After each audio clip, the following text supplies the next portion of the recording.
tell you, an 18-point increase is mind-blowing.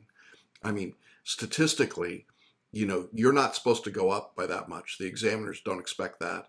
And in your category as a repeating foreign trained attorney, absolutely don't expect that. Um, Oh, wow. so you're the equivalent of the black swan here. I mean, that just does not happen. So yeah, I want to, you should be very proud. I know you are. We're very proud. Thank you so much. Well, hey, everybody. Welcome back to Hanging Out with Successful Bar Exam Takers. We have a really special call today. We are calling in Mozambique, and we're talking to the newest member, passing member of the New York Bar, Adina Sulemane. Adina, how are you?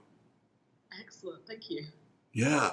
So you told me the sun is just going down there when we're talking. It's early morning here in the East, in the U.S. So you've had less than 24 hours to absorb this information, right? Yeah, I got it just before I went to bed and proceeded to get so excited I couldn't go to sleep. So, yeah, I've had the whole of the workday to process. Oh, that's awesome. Well, I really want to share your story because we just got the statistics just before I got on the call with you. I don't know if you've even seen them yet. They are horrific. In New York, the overall pass rate was 25%. The foreign attorney pass rate was 28% for all bar takers, but for repeat foreign attorneys, it's somewhere around 10%. Now, this was your fourth time taking the exam, correct? Yeah, yes. Okay, so you want to react to those numbers just a little bit? Uh, okay, I'm already kind of amazed that I passed this time. Yeah, I was not expecting those numbers, no. Yeah. So I want to talk a little bit about your journey because you've taken the exam three times with other bar reviews, and then you came to us for the last exam, and you chose our basic coaching plan. And did you study in Mozambique? Were you there the whole time? No, when I started it, I was already back in Virginia because that's Okay. where I sort of live. So I actually started quite late, I think, because I signed up in January for the Yeah. February exam. Yeah, it was, I think, a little bit of desperation, and it was just like a little bit of glimmer of hope that the advertisement came up on social media. So I figured I'd give it a try. And it worked, didn't it? It really did, yes. I just want to make that point to people that are like, I don't think this is true. Okay, you're the real deal. Yeah, to be honest, I wasn't prepared to pay for any new bar exam course because I already did it three times. Two of them I had held before, and they didn't work. So I'm like, well, there's no point in putting all this money in if studying by myself is going to get me the same results. But you had the seminar, the webinar of, it was that first one. How to Sorry, I make the can't next remember bar the exam title. your last bar exam. Yeah. That's the one, yes. So Yeah. I read the pamphlet that went with it. I watched the course. I'm like, okay, you know what? Maybe this guy's actually talking some sense. So in the middle of that, you're just like, okay, here's the time to sign up. And I immediately went to sign up. So I'm like, I have nothing left to lose. Okay. So what brought you to want to take the New York bar in the first place? Well, I have this sort of grand ambition to be qualified in different jurisdictions. So since I'm in Mozambique now, it's a civil law jurisdiction, and I was trained in England, which is also like common law. But I figured that if I did the New York bar, then I have more chances of being able to practice or basically be qualified in more places. Yeah. And so when did you take your first bar exam in New York? It was just before they switched to the UB, so I think it was February 2016. Okay. And yeah, so you took the old form of the New York exam, then it switched to the UBE, and your score went up when it switched to UBE, but not high enough to pass, right? And it was so annoying because I was just a handful of points off. I think I got 259. Yeah. Yeah. So 7 points away. Yes. Yeah. And what does that feel like when you put in the effort and you come that close and you don't make it? It's a little bit frustrating and encouraging. It's frustrating because it was just so close. But then it's encouraging because if you could get that close, then maybe the next time you could just do a little bit better. Because it really just needed to do a little bit better. Yeah. Yeah.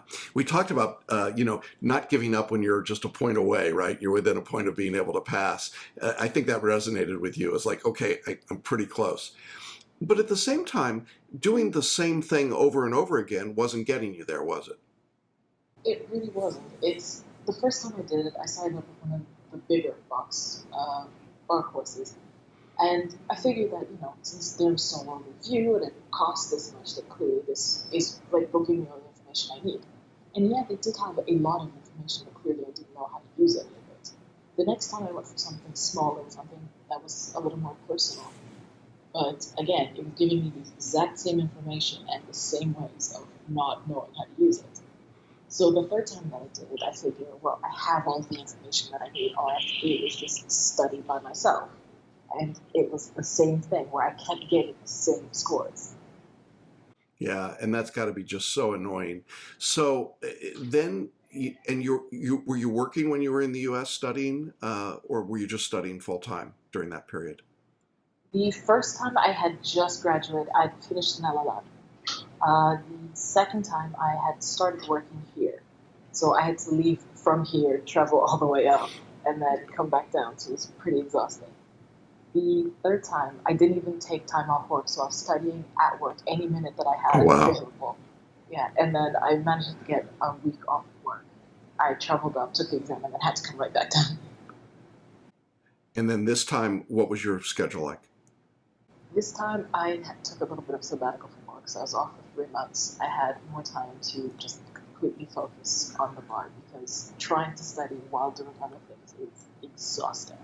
Yeah, yeah, and I think that's really good advice. If you can get some time to study, particularly if you're starting later in the process. I mean, you had about what, maybe 7, 8 weeks of study time with us. Is that about right? Something like that, yes. Yeah. And so, how many hours a week would you say you were studying during that period? Well, after our first phone call, you suggested a schedule of 3 hours in the morning, take a break for lunch, 3 hours in the afternoon, take a break for dinner, and then 2 to 3 hours at night just reviewing that day. Yeah. So I tried to stick to that as closely as I possibly could. At night, I tended to get a little bit lenient, but I tried very hard to stick to that 3 hours, 3 hours, 2 hours. And that seemed to do it because I wasn't getting like super anxious, which was one of my problems before. I get very, very nervous about it, and everything would fall apart. Okay. This time I approached it a lot more calmer since I had a schedule that seemed it was less daunting. Yeah, I think one of the things that people don't recognize is that if you study, if you call it a bar study hour instead of I'm doing torts, on Wednesday, then it's takes the pressure off. It's not like, oh, I didn't get to torts today. I'm just doing a bar study hour and moving to the next assignment and the next. It gets you out of that mindset of I'm behind all the time, right? That Yes. Yeah, and that can be really debilitating by the time you get to the exam. So, yeah, when we talked, knowing where you were in the timing and the schedule, this idea of 3 hours of study in the morning, three in the afternoon, and then maybe a little wrap up in the evening was my idea of how you could get through the material fairly effectively. And of course, you went through the lectures and the reading and the question practice, right? You were doing all of those. I tried to check all of those boxes. Okay, good. Now, what about the writing style? Because this was different than what you had done previously. Yes, yes, it was. So coming out of law school, I was convinced that essays, it's the area that I dominated. I'm not great in exams, but I'm excellent in essays. Sitting the first time, I realized that, nope, clearly this is a problem. But the second time, I was thinking, IRAC is the way to do it. It's not the way that I was taught in law school since I was studying in England, but, Hmm. it's apparently what you guys do in the States, so I can do this here. Except the second time didn't work either. Third time was pretty bad that I cried the day after I left that exam because I'm like, this did not go well at all, and I don't know what I'm doing wrong. So when you had your lectures about the exam, the essay writing, and it was FLA, I was like, okay, this is different, not weird, just different. And the further I got into that lecture, the more it started making sense. Like this, that sounds like it could work. And Yeah, yeah, it did. Because this time I got out of the essay day, and I was actually quite thrilled. It went really well. I managed to answer all of the questions, which didn't happen before. I think I put down enough analysis, which was the big part that I was missing out on. before I figured just throw in as much law as possible, that'll cover it. This time I focused more on analyzing and applying what I thought the law was, even if it wasn't necessarily truly the law. Okay. And what was your day one score? I actually haven't checked that yet. I Okay. haven't All really right. gotten past that first one. Okay, fair enough. I love that because it doesn't really matter, does it? Okay. Now, we like to brag because the point numbers go up. We know you went up at least 7 points to pass. More than that, yeah. Okay, so that's pretty cool. And if you ever decide to look, share that number with me and let me know.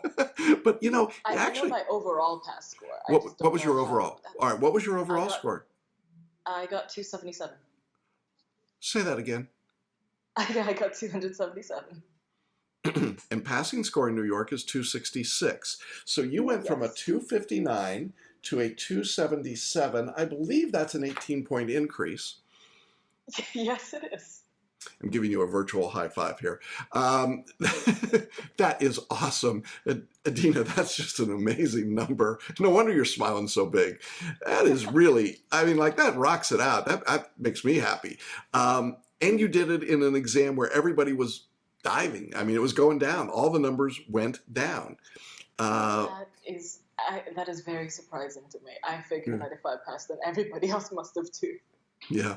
Well, there you go.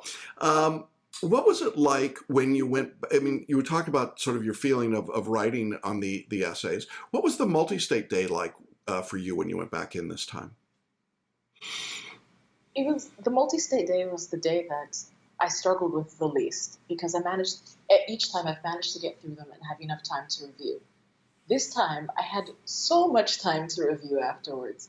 And the thing that I found most surprising is I changed very few of my answers. Mm-hmm. I was, in your courses, you had mentioned a lot of the intuition. Mm-hmm. So I tried to go a lot with that. And I found that going through reviewing, because my way of doing it is making my notes on the paper and then going back to fill them out. That way I have a chance to review my answers to see if I'm still certain about them. And for the majority of them, I didn't bother to change them. This is definitely it.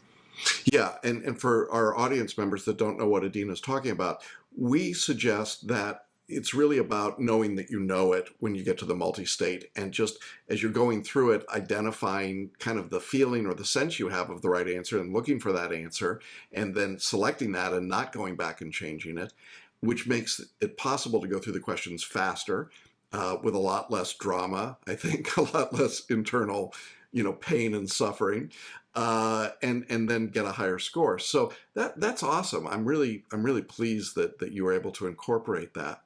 Now, you chose our basic coaching course, which meant that you and I were not working together. I wasn't reviewing your essays or doing any of that. Sometimes people ask me, can you be successful using that level coaching? Obviously you can, but what was that like for you to be in that level course? At first I wanted to join the more advanced, it's not personal coaching. Yeah. Personal coaching, yeah. Because I figured that maybe what I need is actually to talk to somebody one-on-one, but I don't know, a part of me figured that, no, I still have, I can do this. I sort of wanted to feel that the independence and being able to do it on my own while still following, a set course. But I don't know, I didn't feel so lonely with it because, there's the Facebook group and there's the weekly calls and there's your Friday seminars. I still felt quite connected while being able to do things on my own and in my own time. So I didn't feel any rush to send an essay off to get graded. I just knew that I trusted myself to work on my own time to do these essays and then read through the answers to make sure that I was hitting the right points. Yeah, I think that's really great advice. Yeah, I think that's really good advice. Let's talk a little bit about the Facebook group and the group coaching calls, because I know you did participate in some of those. What was that process like? It's that concept of Schadenfreude, isn't it? That misery loves company. Yeah. So it's kind of nice to see that there's a whole lot of people that are going through exactly what I'm going through, and that some of their problems are my problems, and some of the things that they found solutions to, they're willing to share, and knowing that, in our weekly group coaching calls where we just want to vent, being able to make each other laugh and having that sort of shared experience, it's something that I think I was truly missing out from the other courses. Mhm. Yeah, those weekly calls, which are done, and they're fairly small, like 10 people per call typically, and moderated by one of our staff members, Kelly, I think are one of the highlights. I mean, people comment all the time about how important they are to them, and it was something we started doing mostly because Kelly was like, I really want to talk to our students. I was like, okay, go ahead, and then it's grown and grown and grown, and now there's like waiting lists of people trying to get into those calls. But I think it's a really important thing. And in our Facebook group was also another way that you could get some support and ask questions and feel like you were part of the group. I hope you'll stick around in the group. I know that one of the things we love is having successful students who share their wisdom afterwards, right? To encourage people. Um, yeah, yeah, that'd be awesome. And then, I do a weekly Q&A webinar, and we try to address what's coming up and what's happening and answer questions. So I appreciate the fact that you didn't feel as isolated. I mean, whether you were studying in the U.S. or you were back in Mozambique, I mean, it still feels like being alone a lot in this process. So it's nice to know that there are other people out there going through and doing what you're doing, right? Nobody else in my family does, well, at least in my general family, nobody else does law, so they don't really know the entire process. While they understand what I'm going through, they can't really relate. So some of the things that I'm complaining about doesn't sound like such a big deal to them. Yeah. Where it would be a little bit frustrating to have these conversations where somebody just dismisses something like, "Oh no, that's tiny. You'll get over it." Like, no, No. it's really Yeah. No, no, no, no. This is big stuff. Yeah, no, I think that's definitely true. So, after the bar exam, did you go back to Virginia, or did you head down down? I think is right, to Mozambique, or up. I'm not sure which direction. Down, far down, very far far down. down. Yeah, yeah, way down. Yeah, okay. So, I was in Virginia for a bit, and then I okay. think about a week and a half later I came down. Okay. So in New York, we don't know when results are going to be released, which always makes it a little weird, right?